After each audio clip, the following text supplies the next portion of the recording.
where does it goes?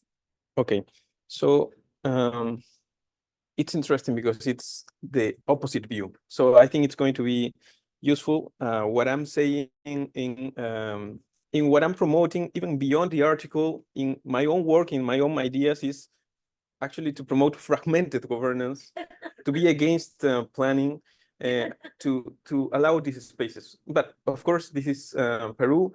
This is Latin America, so different places need different ideas. So that's probably what explains to it. So, and I'm going to show a little bit some of the experience behind this, rather than only the ideas. And I'm going to try to do that in 10 minutes, so it's useful to our discussions, even in sections or in later classes. So I go quickly, one quick slide to locate Peru. And this is my hometown, Cusco. Most of the nicest things of these cities were not done by planning, or at least by big planning. They were done before that planning that we are studying. So just for you to locate where I'm speaking. Next, I'm going to my ideas. Peruvian urbanists tend to locate the origin of urban and housing problems in the neoliberal period. I think that's problematic. In the case of Peru, that's in the 1990s. Here you see a picture of the government granting land titles. Let me move this. Land property titles, which are these red papers. That's the president giving them to a family. And these property titles was a massive policy. Millions of titles were granted since the Fujimori administration in the 1990s, with the support of the World Bank and with the intellectual influence, among others, of Fernando de Soto, who is the guy here. This has, however, been a resounding failure, in my opinion, in many people's opinion. This only had the general effect of incentivizing more occupations of vacant land by communities, which now expect more property titles to be granted. So there are more places that have to be titled with property now in Peru.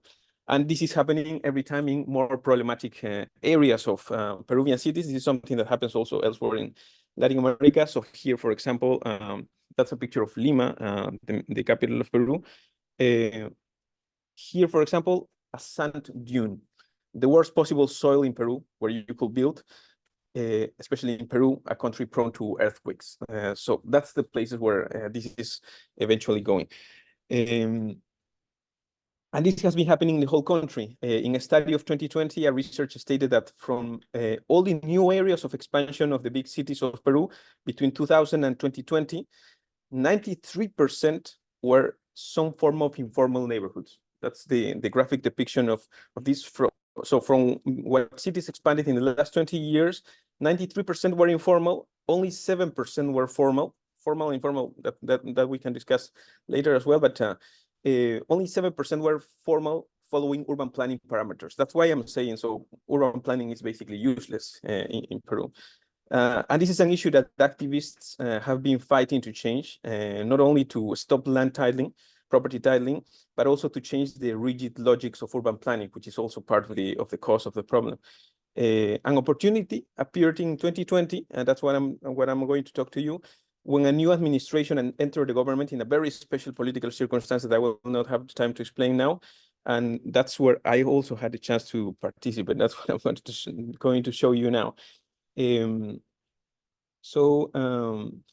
The document on the left is the Urban Reform of Peru of 2021, the Política Nacional de Vivienda y Urbanismo, Perú al 2035, and that was led by the Ministry of Housing, Construction, and Sanitation, which is the policy for all housing and urban issues from there, 2021 to 2035, which, among other things, mandates eliminating land property titling. So no more land property titling. It moves from right to property to right to housing. That's the main idea. I'm going to talk a little bit more about all this, but I'm putting some key pictures as well at the right as well, because the inner workings of the policy might be interesting to discuss, I think. I had the chance to be very involved in this reform within a team, a really great team that entered the government in 2020. I was appointed National Director of Urbanism and had in my charge the office that develops and updates the national framework of urban planning of the whole country. So basically municipalities do the urban planning, but from the Ministry of Housing, we do the framework of how they do it, and we update that framework. And what we did in that administration was to pass this reform in 2021. Now, this is one of the meetings for sharing the early ideas of the policy here, the picture in the up there. And then the pandemic hit, actually. And as you know, everything moved to Zoom world. So for example, when we had to sign the original document of the bills and of the policies and of the regulations, they had to bring them to my home, and I'm here signing one of them in my room, and they are kept in the archives. So that was part of this whole experience of working in these things. And this last picture is the picture in the National Congress of Peru, the day the reform was passed, July 14th, 2021. In the Congress, after we went there to do all the lobbying, the conversations with congressmen and all that for having it passed. And that was the last week of that administration, actually, and that was 3 weeks after. And 3 weeks after, I also left the government, resigned, and came back here to the PhD. The reform has dozens of big changes, but it's a really big change, and it's still being regulated and implemented in Peru.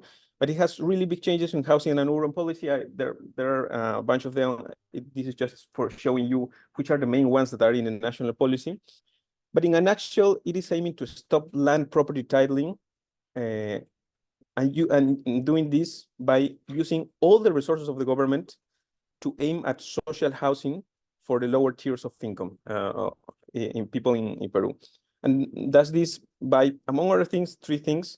One, moving subsidies or shifting subsidies from middle and upper classes to poor. That's an issue, for example, that happens also here in the US. The government invests a lot of money in middle class and upper class mortgages. That's happening in Peru. That's been shifted to just the lower classes. 2, the government entering the market of social housing.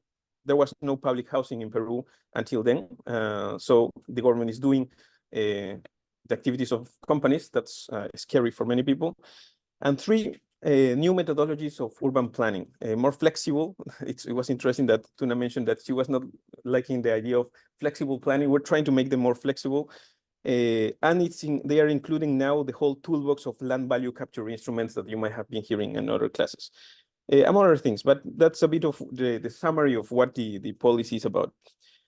So, for example, this is the Minister of Housing. So this was our boss, the Minister of Housing, and here I actually have the team. So the Minister of Housing was the public figure that goes to the presentations, goes to the Congress, goes to talk with the president, and underneath are the deputy minister, the vice minister. So she's basically the CEO of the ministry.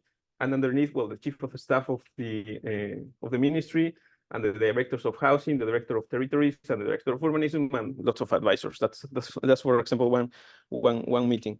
So she's there giving titles, this red thing, but she's only giving titles to public institutions, police stations, health facilities, rural schools, no more to individual families, because that was part of our statement of challenging this idea of property as a recipe for development.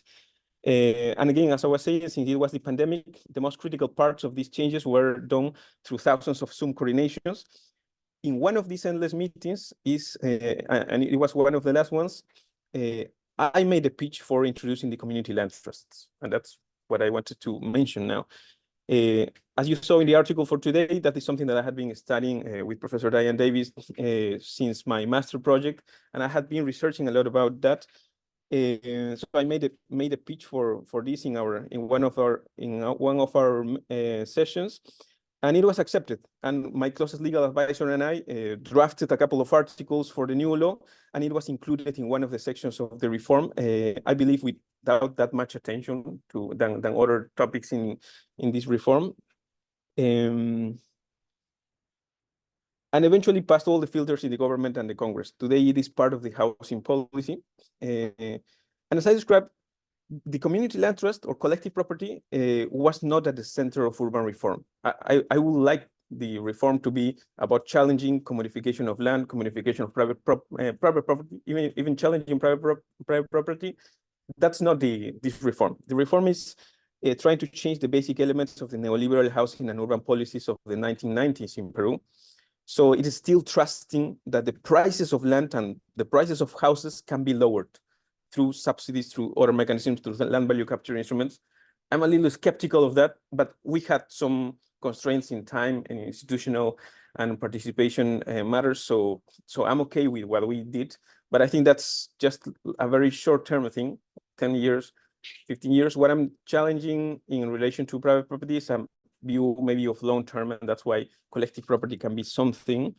And yeah, and as I was saying, community land trust, on the contrary, is a more long-term debate about the role of private property in general. And I go to the last part of the presentation or of these words. The main thing with the community land trust is that it introduces a non-market or non-commodified form of property. And even though community land trusts are not widespread, it's interesting that that's being already inserted in the US and in other places, including also in Latin America. So this is, for example, a graphic representation made by the folks that are promoting the idea of the community land trust in Rio de Janeiro, Brazil. They call them the termo territorial colectivo. In Peru, we are calling it fideicomiso comunitario de tierras. That's a translation of community land trust. The idea is basically that the neighborhood is taken outside the market and becomes a piece of the city free of land speculation. More importantly, if the government supports it, for example, by granting the land, the subsidies stay within the system, different to when the government gives a subsidy for trying to lower the mortgage interest rate and eventually loses the subsidy to the market. This is especially important when the communities that are discussing these mechanisms are facing incredible market pressures of gentrification and displacement that happens with some favelas in the most coveted areas of Rio de Janeiro. And this is also a phenomenon that happens in many of the large cities in Latin America as well. You read about San Juan de Puerto Rico, the same happening in Lima. And the last thing, the last slide. I, however, want to say that, and that's more the PhD project, want to say that collective forms of property might not be new in Latin American cities. That's my hypothesis. What I'm doing now in the PhD is to develop a historical project asking whether there were examples in the history of property and territory of Peru and Latin America. There were examples of forms of collective tenure of land in the past. Maybe housing associations, maybe cooperatives, maybe mutual aid societies, even further in the past, brotherhoods and confraternities. Of course, indigenous property, but that's in the rural world. I'm looking more at the urban world. So although I'm trying to work as a historian, not as an urbanist or as an urban planner or even as a lawyer, and this is a conversation we're having with Professor Diane Davis, I'm trying to work as a historian, as a more traditional historian. There is this long-term connection with contemporary debates that I had the chance to engage with the experience that I have shown to you today. So that's part of this broad project that I'm doing now. So either on the policies themselves or in the whole experience, I'm happy to answer questions or comments. Maybe not now, but I'm going to be with you the rest of the semester. So we had to use the time with Tuna, but I'll be willing to discuss some of these things. But I wanted to bring also the experience part of this whole discussion and not only the theoretical discussion. So that's it. Thank you. Thank you. An opportunity actually for us as a group, even on Thursday, because we're also having a speaker I talk about informality. Maybe we can have a little more of a conversation about this. Jose Carlos, I love the presentation, but I thought before Tuna leaves, we have like 5 minutes. Maybe if you have any comments. I mean, I don't actually see you, Jose Carlos, as disagree or critique of fragmented governance necessarily, but you've expanded, because the kind of agenda that you did in the national housing was to kind of lay out a governance, but it was really talking about private property and how it's changed. So Tuna, do you have any comments or questions to Jose Carlos? I'd love to hear from you. Yeah, great. I was very interested in this work, and also because you are in it actually in so many ways, very interesting.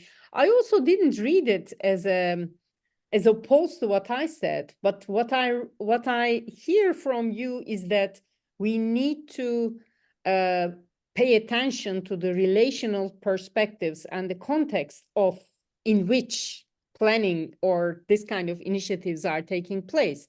You talked about community land trusts.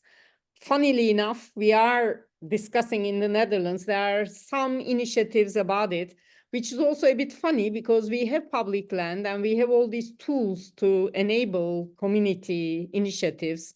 So, you know, the reason why they are there in the Netherlands is a bit of a question mark, but still you can see that a tool that can be a very opportunistic tool elsewhere could be a very useful tool in another place for the communities. If I put my head on as a Turkish planning scholar, I completely hear you, what you are saying. But if I put the Dutch planning perspective, hold on a second, it creates new exclusionary processes, voices come to me. So yeah, I think context matters. That's what I wanted to say. And path dependency in a way. Excellent. Well, I think unfortunately we're gonna have to end for today. Let's thank both of our speakers. And definitely, Jose Carlos, we gotta start on this because I really love the way that you work the right to housing and not to property. So you're really asking the question, if we just accept the rules of the game, the developer and the community struggling over the private property, we don't get any of the innovation that Jose Carlos is talking about. And that's what you put on the table. So maybe you'll look at that piece again before we come to class on Thursday. And thanks, everybody. Thank you, Tina. Thank you, Diane. Thanks, Jose Carlos. It Thank was you. great. Thank you, Tuna. Great. Yeah. Bye.